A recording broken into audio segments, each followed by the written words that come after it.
క్రీస్తునందు ప్రియులైన మీకు మన ప్రభువును రక్షకుడైన యేసు క్రీస్తు నామములో ఈ ఉదయకాలపు శుభాభివందనాలు. ప్రియులారా, ఓ చక్కని పాటను పాడుకొని ప్రభు యొక్క ఘననామాన్ని మహిమపరుద్దాం. అనంతరం దేవుని యొక్క మాటలు మనం విందాం. దేవుడు మనతో మాట్లాడును గాక. ఆమేన్. దైవజనులు ఆత్మీయ తండ్రి యేసన్న గారు రాసి పాడిన పాట యేసే నా హృదయ స్పందన అనే పాట అందరం కలిసి పాడుచుకొంచు ప్రభువుని స్తుతిద్దాం. మీ గృహాలలో ఈ లైవ్ వర్తమానం ద్వారా చూస్తున్న మీరు కూడా పాట పాడుతూ ఏకీభవించాలని ప్రేమపూర్వకమైన మనవి. యేసయ్యా నా హృదయ స్పందన నీవే కదా, విశ్వమంత నీ నామము ఘననీయమో.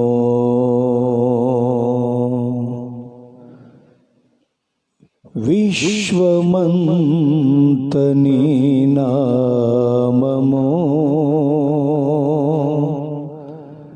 ఘననీయమో.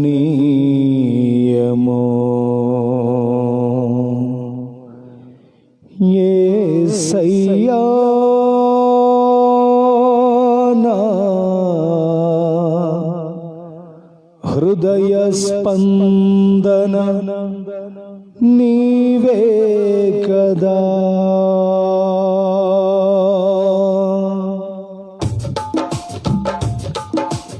స్తోత్రం.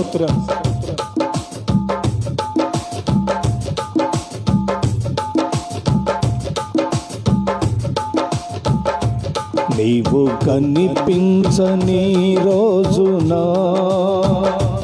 ఒక క్షణమొక యుగముగా మారెనే. నీవు కనిపించని రోజునా ఒక క్షణమొక యుగముగా మారెనే. నీవు నడిపించిన రోజునా యుగ యుగాల తలపు మది నిండినే. నీవు నడిపించిన రోజునా యుగ యుగాల తలపు మది నిండినే. యుగ యుగాల తలపు మది నిండినే. యేసయ్యా నా హృదయ స్పందన నీవే కదా, విశ్వమంత నీ నామము ఘననీయమో. విశ్వమంత నీ నామము ఘననీయమో. యేసయ్యా నా హృదయ స్పందన నీవే కదా. స్తోత్రం. గ్లోరీ.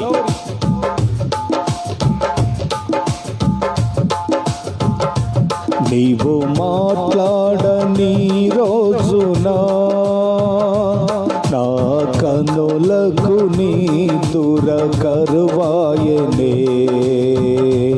నీవు మాట్లాడని రోజునా నా కనులకు నీ దురకరువాయనే.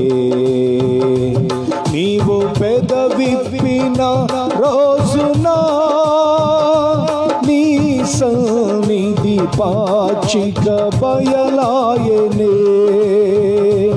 నీవు పెదవిప్పిన రోజునా నీ సన్నిధి పాచిక బయలాయనే, నీ సన్నిధి పాచిక బయలాయనే. విశ్వమంత నీ నామము గణనీయమో, విశ్వమంత నీ నామము గణనీయమో.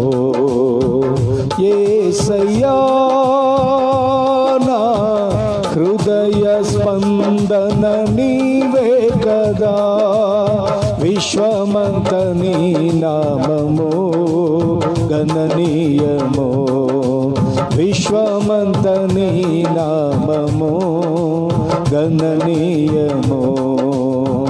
యేసయ్యా నా హృదయ స్పందన నీవే కదా, అరునిగా విచ్చేయు వేళ నా తలపుల పంట పండునే. నీవు వరునిగా విచ్చేయు వేళ నా తలపుల పంట పండునే. వధువునై నేను నిన్ను చేరగా, యుగ యుగాలు నన్నేలు కొందువనే.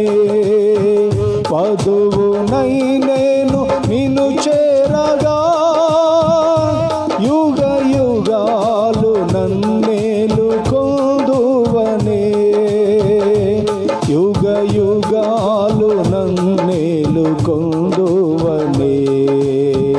యేసయ్యా నా హృదయ స్పందన నీవే కదా, విశ్వమంత నీ నామము గణనీయమో, విశ్వమంత నీ నామము గణనీయమో.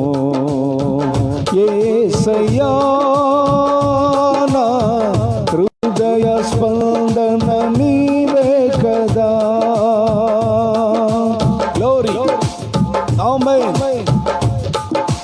విశ్వమంత నీ నామము గణనీయమో, విశ్వమంత నీ నామము గణనీయమో.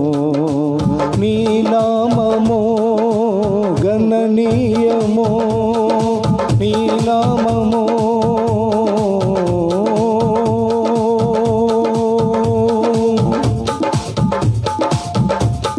నీ నామము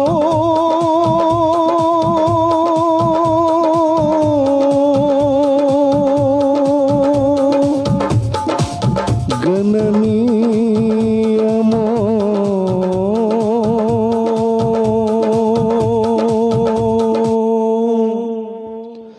విశ్వమంత నీ నామము గణనీయమో.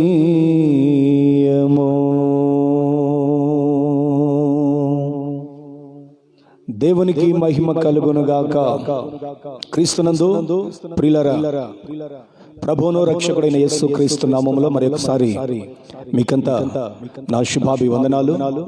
దేవుని వర్తమానాన్ని వినే సమయం, మనమంతా దేవుని వాక్యాన్ని విందాం ప్రియులారా. ఈ ఉదయకాలం పగటి వేళ ఓ చక్కని మాట పరిశుద్ధ గ్రంథమైన బైబిల్లో మనమంతా విందాం. ఆశ్చర్యకరుడైన దేవుడు గడిచిన కాలమంతా మనలను తన కృపారెక్కల నీడలో భద్రపరిచారు. అందుకు దేవునికి మహిమయు ఘనతయు ప్రభావము కలుగునుగాక. గత కొద్ది దినాలుగా మనం ఓ చక్కని అంశాన్ని ధ్యానించుకుంటూ ఉన్నాం. అది మరలా మమ్మును బ్రతికించవా అనే అంశము మీద మనం చక్కని మాట ఈ లైవ్ వర్తమానము ద్వారా వింటూ ప్రభు యొక్క కృపను మనం జ్ఞాపకం చేసుకుంటూ వస్తున్నాం. కోరాహు కుమారుల కీర్తనల్లో లేఖనము చెప్తుంది, మరలా మమ్మును బ్రతికించవా, నీ ప్రజలు నీ యందు సంతోషించున్నట్లు మరలా మమ్మును బ్రతికించవా అనే మాట 85వ కీర్తనలో మనం చదివాం. అలాంటి ఉన్నతమైన స్థితి మరలా మనకు కలగాలి అనంటే మన దైనందిన జీవితంలో మనం చేయాల్సిన ఆశ్చర్యకరమైన విషయాలు లేదా మనం తీసుకోవాల్సిన దేవుని ఎదుట నియమ నిబంధనలను గూర్చి నేను మీతో పంచుకుంటూ వస్తున్నాను. ఈ దినము కూడా మరలా మనం ఒక చక్కని మాటను నేర్చుకోవాల్సిన వారమై ఉన్నాము. కాబట్టి ఆత్మస్వరూపి అయిన దేవుడు మనందరితో ముచ్చటించుటకు ఇష్టపడుతూ ఉన్నాడు గనుక దేవుని మాటను మనం విందాం, ఆశీర్వదించబడదాం. దైవ కృప మీ అందరికీ తోడై ఉండును గాక. లేఖనాన్ని బట్టి ప్రియులారా, మనము కొన్ని విషయాలు నేర్చుకుందాం. కృపగల దేవుడు మనతో మాట్లాడువాడు. ఆయన మాటలో మనకు జీవముంది. ఆయన మాట మనలను ఆదరిస్తుంది. ఆయన మాట మనకు ఓదార్పుని, నెమ్మదిని, సమాధానమును కలుగు చేసే మాట. కాబట్టి పరిశుద్ధ గ్రంథమైన బైబిల్ క్రీస్తు యేసు యొక్క స్వారూప్యతను ధరించుకున్న గ్రంథము. కాబట్టి ఆ మాటలో ఉన్న మాధుర్యాన్ని మనం అనుభవిస్తూ నిశ్చయముగా మనమందరము ఈ మాటల ద్వారా ఆదరణ పొందుదాం. మరలా మనకు దేవుడిచ్చే ఉన్నతమైన స్థితి కలగాలి అంటే దావీదు వలె మనము కూడా మన వ్యక్తిగత జీవితాలను దిద్దుకునే వారమై ఉండాలి. దావీదు అడుగుతాడు, నీ రక్షణ ఆనందముతో నింపవా అని దావీదు అడిగినట్లు మనము కూడా రక్షణ ఆనంద భరితులమై దేవుని సన్నిధిలో దిద్దుబాటు కలిగిన వారమై ఉండాలి. గత దినం నేను మీతో కొన్ని విషయాలు పంచుకున్నాను. అదేమనగా దేవుని ఉన్నతమైన కృపచేత మనము మరలా ఆ దైవ కృపను పొందాలి అని అనుకుంటే నిశ్చయముగా దేవుని సన్నిధిలో మనము ముందుకు సాగిపోవు వారమై ఉండాలి. ఈ దినము మీకు ఒక మాటను నేను జ్ఞాపకం చేస్తాను. ప్రస్తుత కాలమును బట్టి మనం చూస్తే దేశం యొక్క స్థితి లేదా ప్రజల యొక్క స్థితి బహుభయంకరముగా ఉన్న దినములు.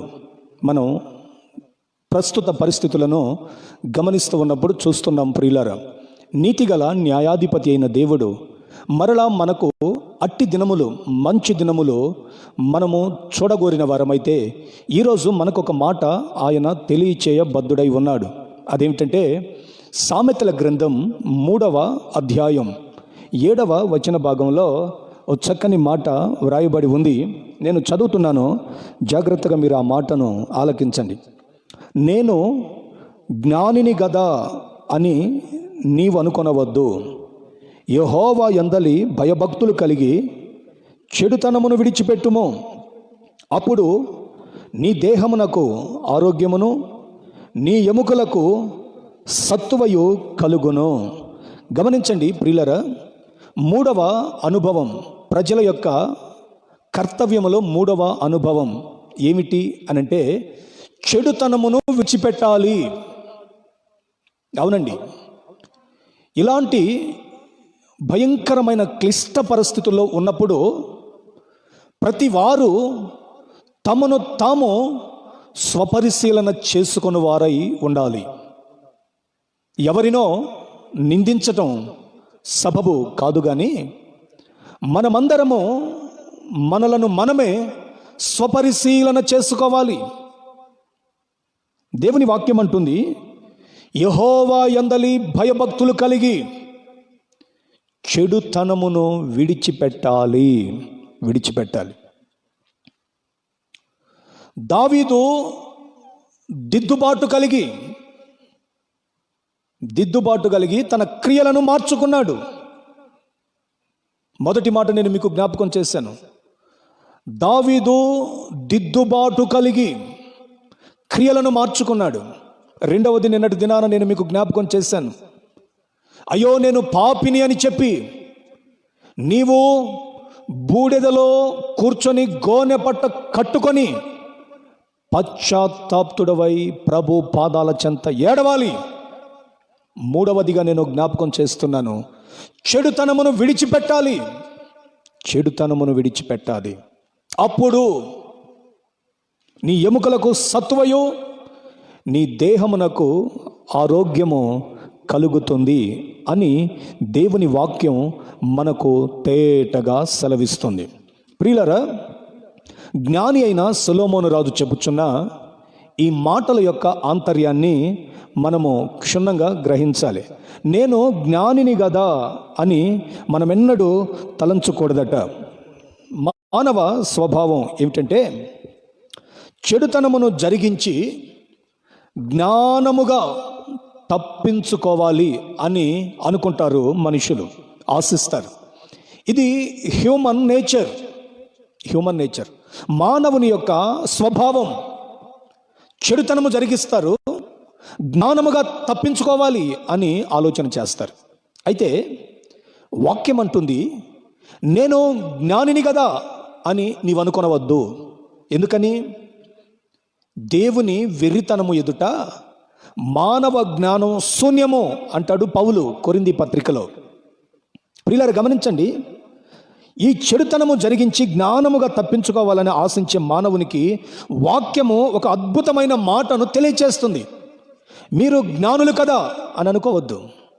దేవుని యందు భయభక్తులు నిలపండి, చెడుతనమును విడిచిపెట్టండి. అవునండి, ఈ రోజున మరలా మనము సుభిక్షంగా, సౌభాగ్యంగా, రక్షణానంద భరితులమై దేవాలయములో దేవుని యొక్క కృపను పొందుకొని పూర్వపు దినాలు లేదా మంచి దినాలు మనకు కలగాలంటే ఈ రోజున ప్రతి మనిషి, పాలకులు కావచ్చు, యాజకులు కావచ్చు, ప్రజలు కావచ్చు, అధిపతులు కావచ్చు, విద్యారంగంలో ఉన్నవారు కావచ్చు, ఉపాధ్యాయ రంగంలో ఉన్నవారు కావచ్చు, సర్వ భూమి మీద ఉన్న ప్రతి మానవుడు దేవుని ఎదుట స్వపరిశీలన చేసుకొని చెడుతనమును విడిచిపెట్టాలి.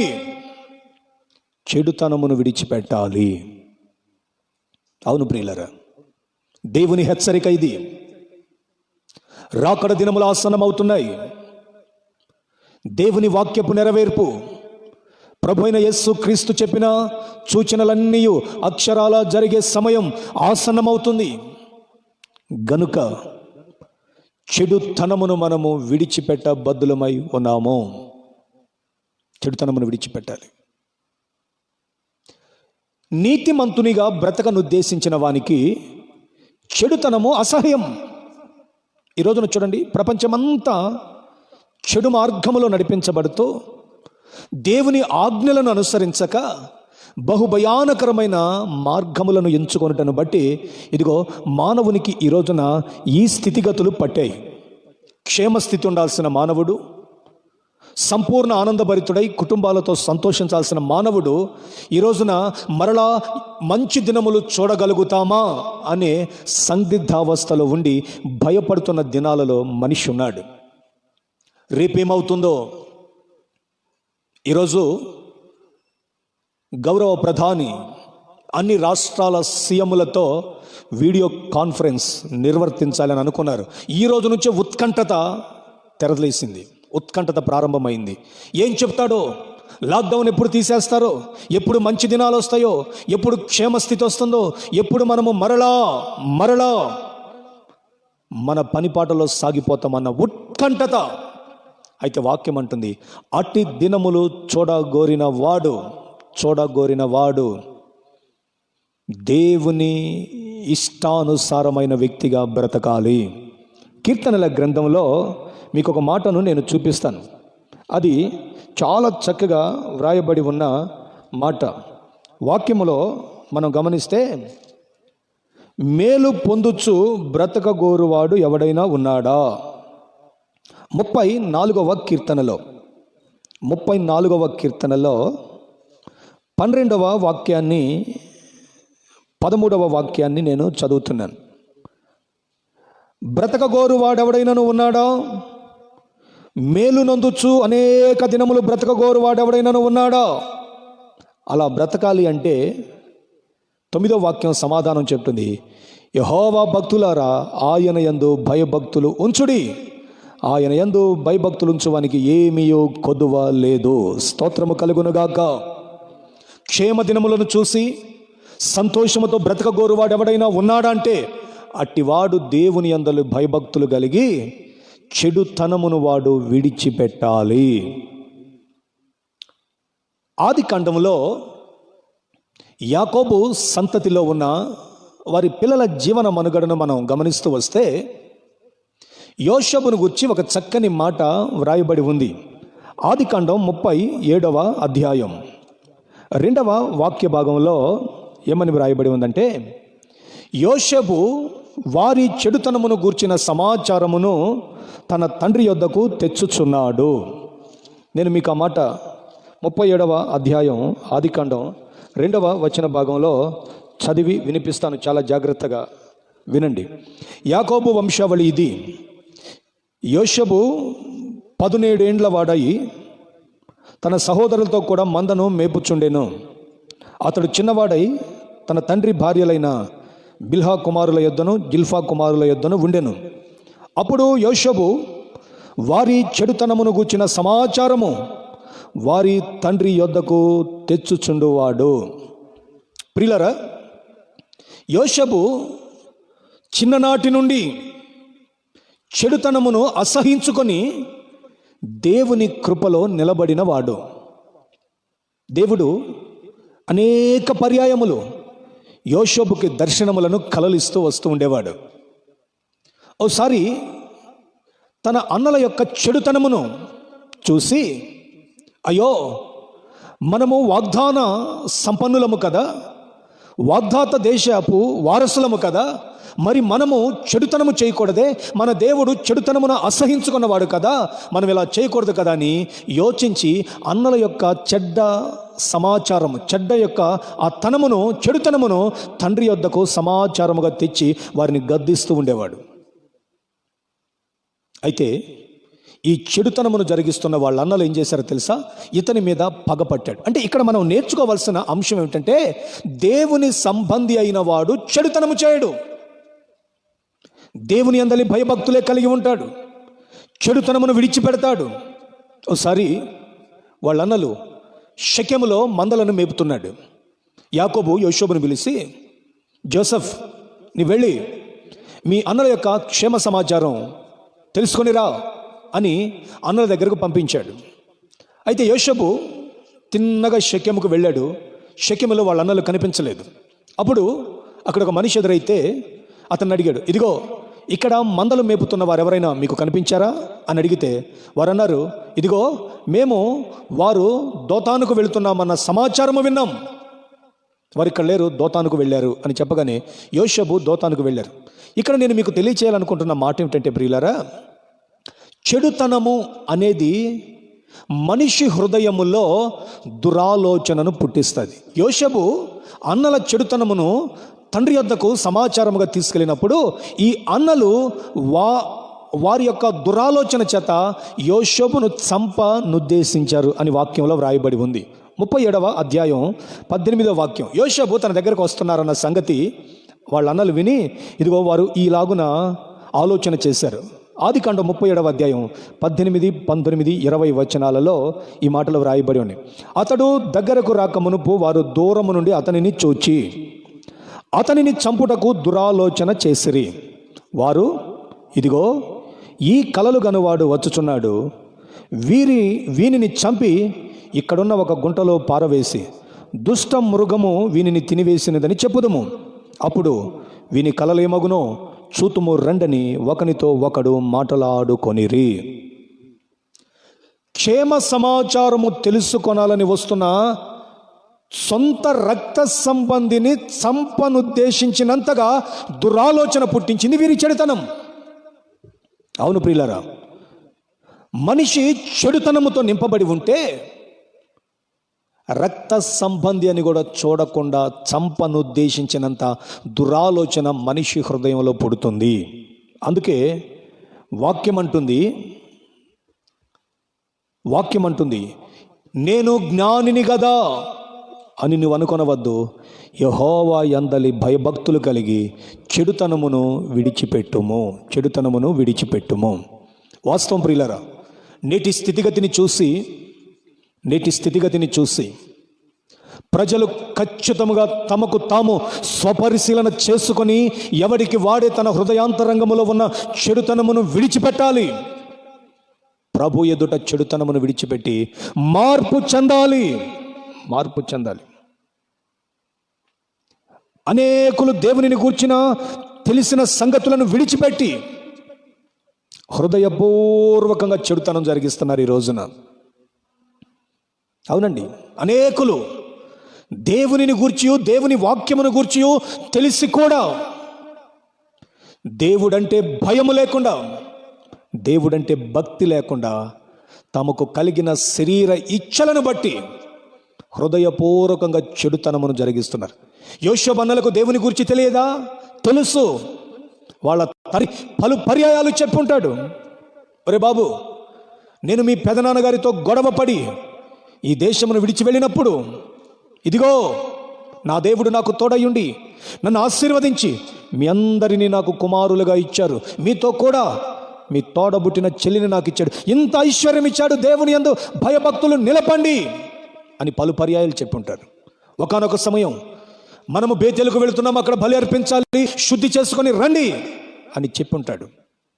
అయినా కూడా యోషేబును చంపుటకు దురాలోచన చేశారు వారి చెడుతనమును బట్టి. ఈ రోజున క్రైస్తవ సమాజము కూడా చెడుతనాన్ని వెంబడిస్తున్న దాఖలాలు అక్కడక్కడ మనం గమనిస్తూ ఉన్నాం. ఆలోచన చేయండి మీరు ఒకసారి, ఎందుకు ఈ స్థితి భారతదేశానికి, యావత్ ప్రపంచానికి పట్టింది? కేవలం మానవ తప్పిదం దైవ ఉగ్రతకు పాలైంది.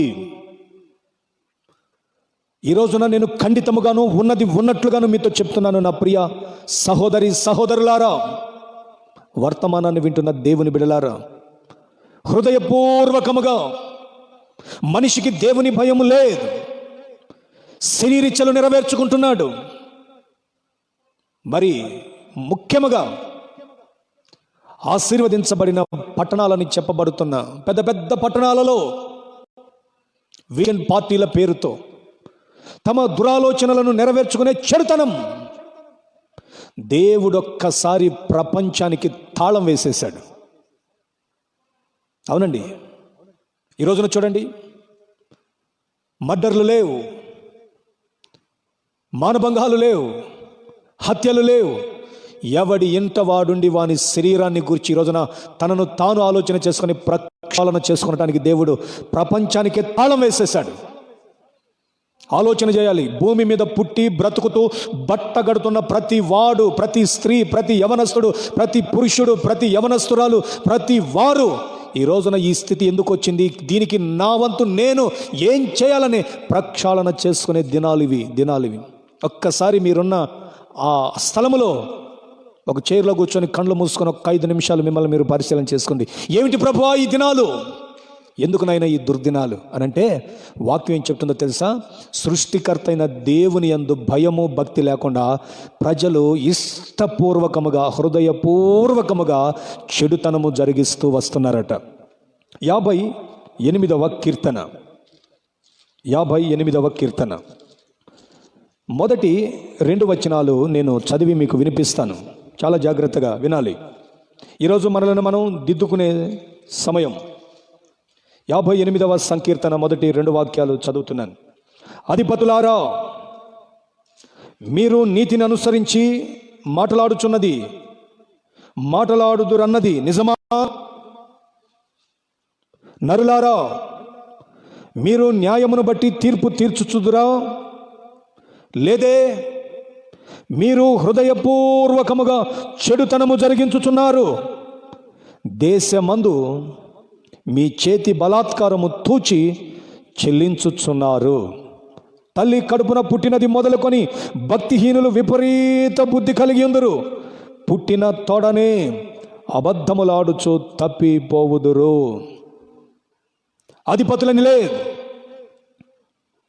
ప్రజలని లేదు, సామంతులని లేదు, పాలకులని లేదు. భూమి మీద పుట్టిన ప్రతి వాడు హృదయపూర్వకముగా చెడుతనము జరిగించుచున్నందువలన దేశమునకు ఈ స్థితి, ఈ దుస్థితి, ఈ దౌర్భాగ్యపు స్థితి పట్టింది. అందుకే వాక్యము హెచ్చరిస్తుంది, ఇప్పుడైనను తిరిగి రండి, మార్పు చెందండి. ఈ లాక్డౌన్ ఇంకెన్ని దినాలు ఉన్నాయో నాకైతే తెలియదు, కానీ మనలను మనం ప్రక్షాళన చేసుకునే సమయం ఇది. అవునండి, వాక్యం హెచ్చరిస్తుంది. అధిపతులారా, మీరు నీతిని అనుసరించి మాట్లాడుచున్నారన్నది నిజమా? లేదు, ఒక్కడికి నీతి లేదు. అధిపతులకు నీతి లేదు, పాలకులకు నీతి లేదు, అధికారులకు నీతి లేదు, విద్యారంగంలో నీతి లేదు, ఏ రంగంలోనూ నీతి లేదు. మరి ముఖ్యంగా సంఘ వ్యవస్థలో కూడా నీతి మాలిన పనులు, నీతి లేదు. అందుకే నిన్ను బట్టే ఈ దుస్థితి, నిన్ను బట్టే దేశానికి ఈ దౌర్భాగ్యపు స్థితి పట్టిందన్నది వాస్తవం. నేను జ్ఞాపకం చేస్తున్నాను. ప్రస్తుతము దేశం యొక్క పరిస్థితి ఏమిటి? ఆకలి చావులు, సంరక్షణ లేదు, తమ సొంత ఊళ్లకు వెళ్ళలేని దౌర్భాగ్యపు స్థితి, బయట ప్రదేశంలో తిరగలేని స్థితి, ఆర్థిక మాంద్యం ఎదురవుతున్న స్థితి, గొప్ప క్షామము కలగబోతున్న స్థితిది. మరి ముఖ్యంగా ఆమోసు ప్రవచన గ్రంథంలో వ్రాయబడినట్లు ఆహార పదార్థాలు లేక కాదు కానీ దేవుని వాక్యము కరువైన క్షామ స్థితి. కారణం చెడుతనం. నా ప్రియమైన సహోదరులారా, మీకు కొన్ని విషయాలు చెప్పి నేను ముగించాలని ఆశిస్తున్నాను. అదేమిటంటే, ఇర్మియా ప్రవచన గ్రంథంలో 23వ అధ్యాయంలో 40 వచనాలు ఉన్నాయి. చాలా జాగ్రత్తగా ఈ మాటలు వినాలి.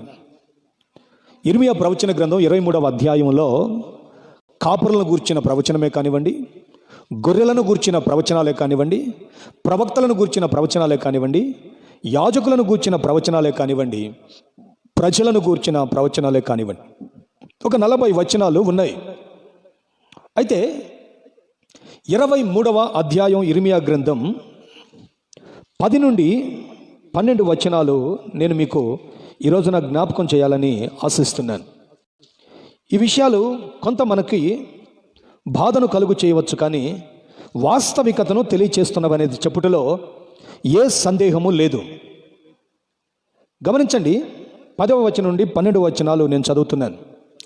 దేశము వ్యభిచారులతో నిండి ఉన్నది, జనుల నడవడి చెడ్డదాయను, వారి శౌర్యము అన్యాయమునకు ఉపయోగించబడుచున్నది గనుక శాపగ్రస్తమైన దేశము దుఃఖపడుచున్నది.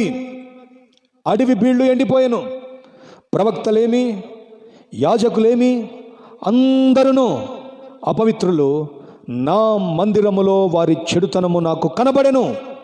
ఇదే యెహోవా వాక్కు, వారి దండన సంవత్సరమున వారి మీదికి నేను కీడు రప్పించుచున్నాను గనుక గడాంధకారములో నడుచువానికి జారుడు నేలవలే వారి మార్గముండును, దానిలో వారు తరమబడి పడిపోవుదురు.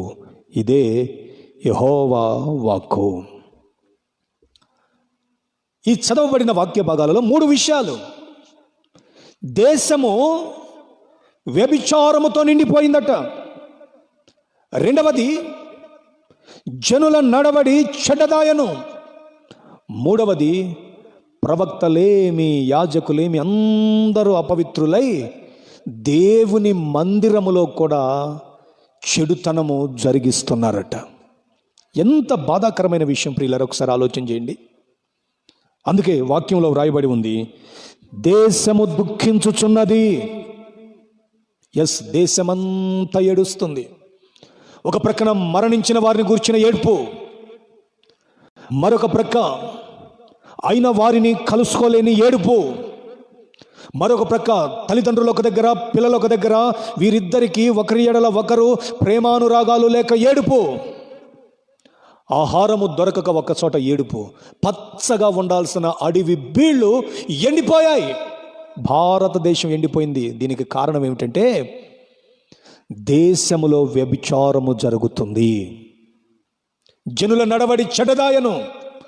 దేశంలో ఉన్న ప్రవక్తలు యాజకులు కూడా అపవిత్రులై మందిరాలలో చెడుతనమును జరిగిస్తుంటే ఆ చెడుతనము దేవుడు చూశాడట. ఈరోజున చాలామంది చూడండి, నన్ను ఎవ్వరు చూడట్లేదు కదా, నేను 4 గోడల మధ్య ఎలాంటి చెడ్డ కార్యాలు చేసినా నన్ను ఎవ్వడు చూడట్లేదని అనుకుంటున్నారు. వితిన్ మందిరాలలో కూడా, ఆలయాలలో కూడా దేవుడు అంటున్నాడు, అది నాకు కనబడెను. కనుకనే నేనేం చేస్తున్నానంటే, ఈ 2020వ సంవత్సరం వాళ్ళను దండిస్తున్నా. ఇది దండన సంవత్సరం. దేవుడు ఆడుకుంటున్నాడు 2020 మ్యాచ్ ప్రజలతో. దేవుడు ఆడుకుంటున్నాడు. అన్ని సిక్స్లే. నాకు ఒకంత సంతోషంగా ఉంది, పాప ప్రక్షాళన కలుగుతున్నందుకు. అవునండి, ఎవరింట్లో వాడే ఉన్నాడు, ఎవరింట్లో ఆ స్త్రీనే ఉంది. ఎక్కడ పాపం అనేది లేదు. పాపం అనేది లేదు. లేకపోతే దేశంలో ఎంత వ్యభిచారం, కామ క్రోధ మదమత్సర్యాలతో నిండి ఉంది. ఒక పక్కనేమో శరీర సంబంధమైన వ్యభిచారం జరుగుతుంది, మరొక పక్కన విగ్రహారాధన అనే వ్యభిచారం దేశంలో జరుగుతుంటే దేవుడు సహించలేకపోయాడు. వాక్యంలో ఒక మాట చదువుతాం కదా మనం, ఆయన చిత్తము లేకుండా తలలో ఒక వెంట్రుక కూడా రాలదట. మరి ఒక వెంట్రుక రాలటం దేవుని చిత్తం అయితే కరోనా వైరస్ రావటం దేవుని ఆలోచన కాదా? ఒకవేళ దేవుని చిత్తం కాకపోతే దేవుడు దాన్ని అణిచివేయలేడా? ప్రజలకు బుద్ధి నేర్పుతున్నాడు ప్రభు, పాలకులకు బుద్ధి నేర్పుతున్నాడు ప్రభు, యాజకులకు బుద్ధి నేర్పుతున్నాడు ప్రభు. ఇప్పుడైనాను తిరిగి మనపూర్వకముగా నా యొద్దకు వచ్చి మీ వస్త్రములను కాక హృదయాలను చింపండి, ఏడవండిరా బాబు అని గోనె పట్ట కట్టుకోమని చెడుతనమును విడిచిపెట్టమని హెచ్చరిస్తున్నాడు దేవుడిది. దండన సంవత్సరం, దండన సంవత్సరం. అవునండి, హృదయపూర్వకంగా వ్యభిచారం, చెడుతనం. అసలు ఎప్పుడైనా మనం విన్నామండి 50-60 ఏళ్ల వృద్ధులు 8-9 సంవత్సరాల పిల్లలను కూడా చెరిపి పాడు చేసిన దుస్థితి భారతదేశంలో. చట్టాలేమో వాళ్ళను తీసుకెళ్లి చుట్టాల్లాగా మేపుతున్నాయి. ఇది పాపము కాదా? ఎంతకాలం చూస్తాడు దేవుడు? అందుకే అధిపతులారా, మీరు నీతిని జరిగించుచున్నారా అని దేవుడు ప్రశ్నిస్తున్నాడు. ఎవడు నీతిని జరిగించట్లా. ఎవడికి చూడు వాడు, ఎవడి సంతతి వాడిని, ఎవడి పార్టీ వాడిని వాడు కాపాడుకోవటం. నీతి లేదు దేశంలో. అవునండి, కట్టుకున్న భార్యను వదిలిపెట్టి పరస్త్రీతో మరొకడు పాపం, కట్టుకున్న భార్య భర్తను విడిచిపెట్టి పరపురుషులతో పాపం, వ్యభిచారం. వ్యభిచారం అంటే ఏమిటి? జారత్వం అంటే ఏమిటి? భర్తలకు భార్యలు, భార్యలకు భర్తలు బ్రతికుండగానే పరపురుష పరస్త్రీ కాంక్షతో దేశంలో అది నిండిపోయింది. వ్యభిచారముతో నిండిందట దేశం. అందుకే దేవుడు మొత్తాన్ని లాక్డౌన్ చేసి ప్రక్షాళన చేస్తున్నాడు. చేయాలి, దేవుడు ఖచ్చితంగా చేయాలి. ప్రజలకు బుద్ధొచ్చి అయ్యో మేము పాపులమని గోనె పట్ట కట్టుకొని క్రియలను దిద్దుకొని చెడుతనమును విడిచిపెట్టాలి. అవునండి, మన మధ్య ఎవరు నాకు పిల్లలు వాట్సాప్లో అది పంపించారు. దేవాలయంలోనికి, అక్కడ ఫారెన్ దేవాలయం, పరిశుద్ధ దేవాలయం అది. ఆ దేవాలయంలోకి ఒక విగ్రహారాధన సంబంధమైన ఆ ప్రక్రియను తీసుకెళ్ళి అక్కడ డబ్బులతో దేవాలయంలో, మందిరంలో, ప్రార్థనా మందిరంలో ఎగురుతున్నారు వాళ్ళు. బుద్ధుందా? ఎంతకాలం చూస్తాడు దేవుడు? వాక్యంలో వ్రాయబడి ఉంది, నా మందిరమును దొంగల గుహగా మారుస్తారా. అవునండి, దేవుడు తన మహిమను వేరొకరికి ఇవ్వడు. చేతులతో చేయబడిన ఒక బొమ్మను తీసుకెళ్ళి వేలాది మంది ప్రజలు పరిశుద్ధ దేవాలయం అనగా చేతులెత్తి ఆరాధన చేసిన దేవాలయములో ఆ బొమ్మకు నమస్కారం చేసి డప్పులు వాయించి దాని ముందు తాగి ఇష్టానుసారంగా ఎగురుతున్నారు. ఆ చెడుతనము దేవునికి కనబడింది. అందుకే దేవుడు పిట్టలను రాల్పినట్టు రాల్పుతున్నాడు మనుషుల్ని. ఎస్, ఇది దండన సంవత్సరం. వారి మీదకు నేను కీడుని రప్పించుచున్నాను. మోసపోకండి ప్రియులారా, దేవుడు రోషము కలిగిన వాడు. జనుల నడవడి చెడ్డదాయను. ప్రవక్తలేమి, యాజకులేమి అపవిత్రులై చెడుతనాన్ని జరిగిస్తున్నారు దేవుని మందిరాలలో. అవునండి, పాపం విలయ తాండవం ఆడుతుంది పరిశుద్ధ మందిరాలలో కూడా. ఎలా? విగ్రహారాధన అనేది పాపం కదా. ఈ రోజున ప్రభు ఉండాల్సిన స్థానంలో ప్రభువును ఉంచకుండా పాస్టర్లను పెట్టుకొని ప్రజలు ఆరాధిస్తున్నారు. చెడుతనం. ప్రవక్తలు కూడా వాళ్ళను వాళ్ళ వైపుకు మార్చుకొని దేవునికి రావాల్సిన ఘనతను వీళ్ళు దొంగిలిస్తున్నారు. చెడుతనం. ఇంకొకరైతే ఇంకొక అడుగు ముందేసి శరీరముతో దేవాలయములో ఉన్న వారితో పాపము చేసి అక్రమమైన సంబంధాలు పెట్టుకొని వారిని అనేక విధములుగా వినియోగించుకుంటున్న దుస్థితి.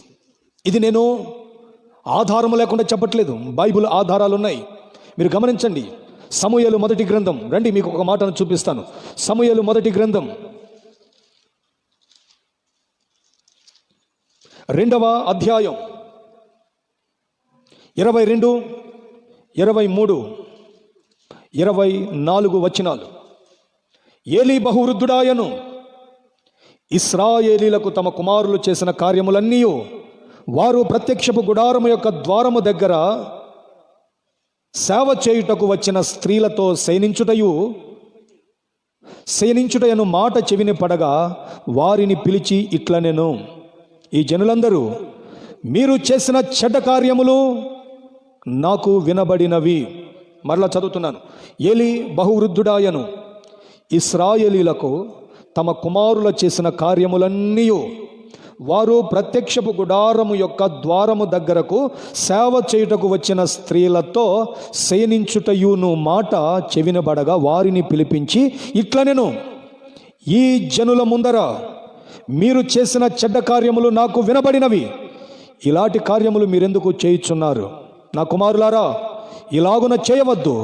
నాకు వినబడినది మంచిది కాదు. యెహోవా జనులను మీరు అతిక్రమింప చేయుచున్నారు. 25వ వాక్యం 26వ వాక్యం కూడా చదువుతాను, జాగ్రత్తగా వినండి. నరునికి నరుడు తప్పు చేసిన ఎడల దేవుడు విమర్శ చేయును గాని ఎవరైనాను యెహోవా విషయంలో పాపము చేసిన ఎడల వాని కొరకు ఎవడు విజ్ఞాపనము చేయుననెను. అయితే యెహోవా వారిని చంపదలిచి ఉండెను గనుక వారు తమ తండ్రి యొక్క మొర్రను వినకపోయిరి. ఎంత భయంకరమైన పరిస్థితి ప్రియులారా ఇది. ఆలోచించండి మీరు. దేవుని మందిరము యొక్క సేవ చేయు స్త్రీలతో శయనించి ఎంత చెడుతనం, ఎంత చెడ్డ కార్యాలు. వీళ్ళెవరు? ఏర్పరచబడిన వంశం, ఏలి కుమారులు. ప్రత్యక్షపు గుడారములో, ఆవరణము, పరిశుద్ధ స్థలము, అతి పరిశుద్ధ స్థలములో సేవ చేయు యాజకులు అపవిత్రులైపోయారు. ఆయనకు వినపడింది, పిలిచి వార్నింగ్ ఇచ్చాడు. వినలా. ఇది మంచిది కాదు. ఇది ప్రజలకును దేశానికి శాపభరితమైన క్రియ అన్నా కూడా వారు వినకుండా ఏం చేశారో తెలుసా?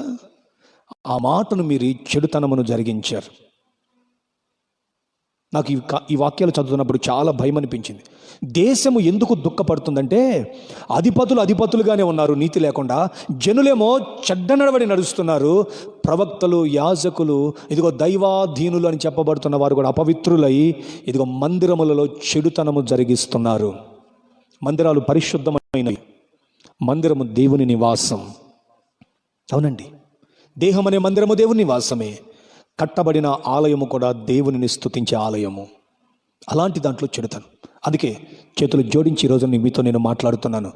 దయచేసి ప్రతి మనుషుడు ఆ కులమని లేదు, ఈ కులమని లేదు, ఆ సంఘమని లేదు, ఈ సంఘమని లేదు, ఆ వ్యక్తిని లేదు, ఈ వ్యక్తిని లేదు, అధిపతిని లేదు, సామాన్యుడని లేదు, ధనవంతుడని లేదు, దరిద్రుడని లేదు. ప్రతి వాడు దేవుని భయము కలిగి నిశ్చయముగా చెడుతనమును విడిచిపెట్టకపోతే దేశానికి శాపం. నిన్ను బట్టి నేను జ్ఞాపకం చేస్తున్నాను.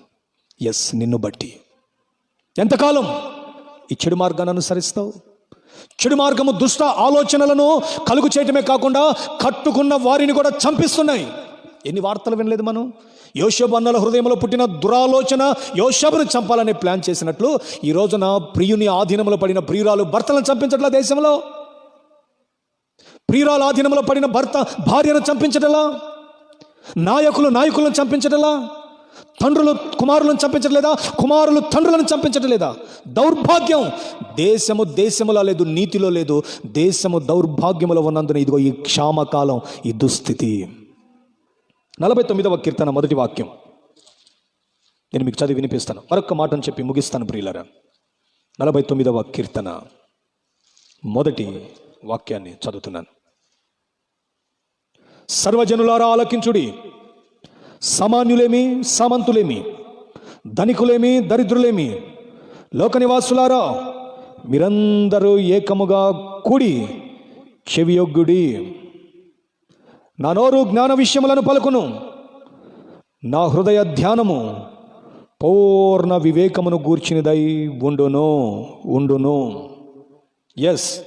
దేవుని వాక్యము పూర్ణ వివేకము కలిగినది. ఇందులో సామాన్యుడని లేదు, సామంతుడని లేదు, అధిపతిని లేదు, ప్రజలని లేదు, ధనికులని కాదు, దరిద్రులని కాదు. ప్రతివాడు ఏకముగా కూడి రోజున దేవుని వాక్యాన్ని విని చెడుతనమును విడవాలి. అలాగును విడిస్తే మరలా పూర్వపు స్థితి కలుగుతుంది. చక్కని మాటను చెప్పి ముగించేస్తాను. భక్తుడైన యోబు ఊజు దేశంలో ఐశ్వర్యవంతుడు, ధనవంతుడు. 3 వచనాలలో భక్తుడైన యోబును గురించి వాక్యంలో వ్రాయబడి ఉంది. మొదటి అధ్యాయం మొదటి వాక్యమును, మొదటి అధ్యాయం 8వ వాక్యమును, 2వ అధ్యాయం 3వ వాక్యములో ఈ 3 వచనాలలో యోబు న్యాయవంతుడు, యథార్థవంతుడు, భయభక్తులు కలిగిన వాడు, చెడుతనమును విడిచిపెట్టినవాడు అని వ్రాయబడి ఉంటుంది. మొదటి అధ్యాయం మొదటి వచనాన్ని నేను జ్ఞాపకం చేస్తాను, జాగ్రత్తగా వినండి. ఊజు దేశమందు యోబు అను ఒక మనుష్యుడుండెను. అతడు యథార్థవర్తనుడు, న్యాయవంతుడనై దేవుని యందు భయభక్తులు కలిగి చెడుతనమును విసర్జించిన వాడు. 8వ వాక్యం కూడా సేమ్ రిపీట్ అవుతుంది. 2వ అధ్యాయం 3వ వాక్యం కూడా సేమ్ వర్డ్స్. దేవుడు దుష్టుడైన సాతానుతో చెప్తున్నాడు ఈ మాట. యోబు యథార్థవర్తనుడు, న్యాయవంతుడు, దేవుని యందలి భయభక్తులు కలిగి చెడుతనమును విసర్జించిన వాడు. అవునండి, చెడుతనమును విసర్జించిన వానికే మరలా క్షేమ స్థితి కలుగుతుంది. యోబుకు శ్రమలు వచ్చాయి, కష్టాలు వచ్చాయి, కన్నీళ్ళు వచ్చాయి, నిందలు వచ్చాయి, అవమానాలు వచ్చాయి. ఒకసారి యోబు జీవితం కూడా ఎండిపోయినది అయిపోయింది. మంచి దినములు చూడగోరుతానా అన్నంత స్థితిలో ఉండి కూడా ఈ చెడుతనమును విసర్జించి భయభక్తులు కలిగినందున 42వ అధ్యాయం 10వ వాక్యంలో వ్రాయబడిన మాట ఏమిటంటే, చక్కని విషయం అక్కడ వ్రాయబడి ఉంది. ఏమనగా, మరియు యోబు తన స్నేహితుల నిమిత్తము ప్రార్థన చేసినప్పుడు యెహోవా అతని క్షేమస్థితిని మరలా అతనికి దయచేసెను. మరియు యోబునకు పూర్వము కలిగిన దానికంటే 2 అంతలు అధికముగా యెహోవా అతనికి దయచేసెను. స్తోత్రము కలుగునుగాక. మరలా బ్రతికించబడాలంటే, మరలా సంతోషించాలంటే, మరలా క్షేమస్థితిని కలగాలంటే మీరు గుర్తుంచుకోవాల్సిన మాట, మీ క్రియలను దిద్దుకోవాలి. గోనె పట్ట కట్టుకొని బూడిద చల్లుకోవాలి. చెడుతనమును విడిచిపెట్టాలి. 3 విషయాలు నేను మీతో చెప్పాను. మీరు గమనించవలసిన మాట ఏమిటంటే, మరలా మరలా అనే పదాలు చదువుతున్న ప్రతి వాక్యంలో రిపీట్ అవుతాయి. అవునండి, వాక్యం చెప్తుంది చెడుతనమును విడిచిపెడదాం. దయచేసి మీ అందరికీ దండం పెట్టి చెప్తున్నాను. మీరు యాజకులు కావచ్చు, ప్రవక్తలు కావచ్చు, ప్రసంగికులు కావచ్చు, అనేకులు కావచ్చు, మందిరాలలో చెడుతనం విడిచిపెట్టాలి. ప్రజలు చెడ్డ నడవని విడిచిపెట్టాలి. అధిపతులు కూడా చెడు మార్గాలను విడిచిపెట్టి నీతిని అనుసరించాలి. అప్పుడే నీతి కలిగిన న్యాయాధిపతి అయిన దేవుడు నీ దేశమునకు క్షేమ స్థితి మరలా దయచేస్తాడు. యోవేలు ప్రవచన గ్రంథం 2వ అధ్యాయంలో ఏమని ఉందంటే, దేశమా భయపడక గంతులు వేయి, యెహోవా నీ కొరకు గొప్ప కార్యములు చేస్తాడు. ఎప్పుడో తెలుసా? క్రియలు దిద్దబడినప్పుడు, గోనె పట్ట కట్టబడినప్పుడు, చెడుతనమును విడిచిపెట్టినప్పుడు దేవుడు క్షేమస్థితిని కలుగు చేస్తాడు. నేను కోరుకుంటున్నాను, అనతి కాలంలో దేవుడు దేశమునకు క్షేమస్థితిని కలుగు చేయాలంటే మనలను మనం స్వపరిశీలన చేసుకొని సమస్తాన్ని విడిచిపెట్టి పవిత్రులముగా ఇప్పుడైనను తిరిగి దేవుని యొద్దకు వద్దాం. వస్త్రములు కాక హృదయములను చింపుదాం. దేవుడు మనకు క్షేమస్థితిని కలుగు చేయునుగాక. మార్పు చెందాం. నా ప్రియ సహోదరి, నా ప్రియ సహోదరుడా, నా ప్రియ పాలకులారా, నా ప్రియ సేవకులారా, నా ప్రియ యాజకులారా, ప్రవక్తలారా, నా ప్రియ యవనస్తులారా, మార్పు చెందండి, మార్పు చెందండి. దేవుడు తన రక్తాన్ని నీ మీద ప్రోక్షించుటకు సిద్ధముగా ఉన్న సమయం ఇది. మార్పు చెందుదాం. మన దేశాన్ని మనం కాపాడుకుందాం. మన దేశము కొరకు మనము ప్రార్థవీరులమై నిలబడదాం. చెడుతనమును ప్రజలు విడిచిపెట్టాలి. ఇందులో పాలకుని లేదు, సామాన్యుడని లేదు, సామంతుడని లేదు, ధనికుడని లేదు, దరిద్రుడని లేదు, యాజకుడని లేదు, ప్రజలని లేదు. ప్రతివాడు దోషే. విడిచిపెట్టాలి, విడిచిపెట్టాలి. ప్రార్థన. ప్రేమగల తండ్రి, జీవాధిపతి అయిన యేసయ్య, నీకు వందనాలు. మమ్మను హెచ్చరించిన హెచ్చరికను బట్టి నీకు స్తోత్రం. పాలకుల దగ్గర నుండి సామాన్య దీన స్థితిలో ఉన్న దరిద్రపు రేఖ దిగువనున్న కూడా వారిని కూడా శుద్ధీకరించమని వేడుకొనుచున్నాం. మరి ముఖ్యంగా మీ మందిరావరణలో ఉన్న యాజకులను కూడా పవిత్రపరచండి. మీ అందు భయము లేని కొందరు హృదయపూర్వకంగా పాపము చేసి చెడుతనమును జరిగిస్తున్నారు. ప్రభువా, దయతో క్షమించు తండ్రి, దయతో క్షమించు. మా దేశం నిమిత్తం మమ్మల్ని మేము తగ్గించుకొని ప్రార్థిస్తున్నాం. మీ కృప చూపించి ఈ విపత్కర దీన స్థితి నుంచి మమ్మలను విడిపించి మాకు మరలా క్షేమస్థితిని కలుగు చేయమని, యోబు వలె శ్రమలైనను, శోధనలైనను, నిందలైనను, కరువులైనను మేము యథార్థపరులమై, న్యాయవంతులమై నీ యందు భయభక్తులు కలిగి సాగిపోటకు మాకు కృప దయచేయమని, ఘనతయు మహిమయు ప్రభావమును నీకు అర్పిస్తూ యేసు నామమున ప్రార్థిస్తున్నాను తండ్రి, ఆమేన్. మన పరమ తండ్రి అయిన దేవుని యొక్క శాశ్వతమైన ప్రేమయు, మన ప్రభువును రక్షకుడైన యేసు క్రీస్తు ఎడబాయని కృపయు, నిత్య ఆదరణకర్తైన పరిశుద్ధాత్మ దేవుని ఆదరణ ఇప్పుడు ఎల్లప్పుడూ మనకును సకల పరిశుద్ధులకు ఆయన కృప సదాకాలము తోడయుండి దేశమునకు క్షేమస్థితి కలుగు చేయునుగాక. ఆమేన్. యేసు రక్తమే జయం, ప్రభు యేసు రక్తమే జయం, ప్రభు యేసు నామమున సంపూర్ణ విజయము కలుగునుగాక. ఆమేన్. అందరికీ వందనాలు. దేవునికి స్తోత్రం. దేవుడు మిమ్మల్ని దీవించునుగాక.